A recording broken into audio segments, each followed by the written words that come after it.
আসসালামু আলাইকুম এভরিওয়ান, সবাই কেমন আছেন? আপনি কি কাতার আসতে চাইতেছেন?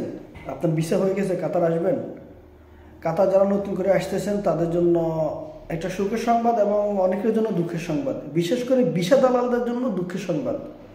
কেননা যারা কাতারে নতুন আসবে তাদের 1 মাসের মধ্যে রেসিডেন্সিয়াল ভিসা করে দিতে হবে। আগে যেটার মেয়াদ ছিল সর্বনিম্ন 3 মাস 90 দিন, এখন আর সেই সুযোগ নাই। 1 মাসের মধ্যে যদি আইডি না হয় জরিমানা দিতে হবে 10,000 রিয়াল। সুতরাং ভিসা দালালি করবা, এখন থেকে সাবধান হয়ে যাও। যারা আগে ভিসা দালালি করে লোক নিয়ে আসতা, ভিসা লাগাই দিত না, এভাবে ফালাই রাখতা, মানুষকে কষ্ট দিতা, কাজ নাই কাম নাই, উল্টাপাল্টা ভিসা বলে নিয়ে আসতা, তাদের খবর আছে। এখন 1 মাসের মধ্যে যদি কাতার আইডি না হয় তাহলে জরিমানা শুরু।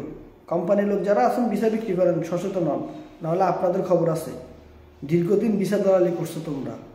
যাক, এবার একটা কড়া ব্যবস্থা নিচ্ছে কাতার সরকার। কাতার সরকারকে আন্তরিকভাবে ধন্যবাদ এরকম একটা পদক্ষেপ নেওয়ার জন্য, যে হাজারো মানুষ বাংলাদেশ থেকে নিয়ে এসে এখানে ভিসা লাগাই দিতেছে না, আইডি নাই, কিছু নাই, অফিস নাই, কাগজপত্র নাই, মানুষ অনেক কষ্ট করছে।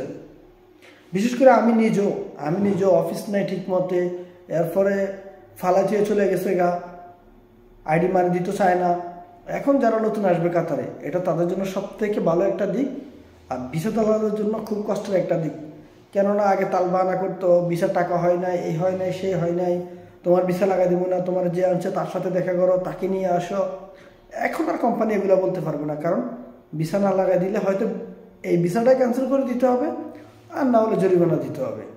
সুতরাং জরিমানার হাত থেকে বাঁচার জন্য হলেও দ্রুত ভিসা লাগাবে এখন। তো যারা নতুন লোক নিয়ে আসতেছেন কিংবা যারা আপনারা কাতারে আসবেন নতুন করে, এই নিউজটা সবার জন্য। ধন্যবাদ সবাইকে। আসসালামু আলাইকুম ওয়া রাহমাতুল্লাহি ওয়া বারাকাতুহু।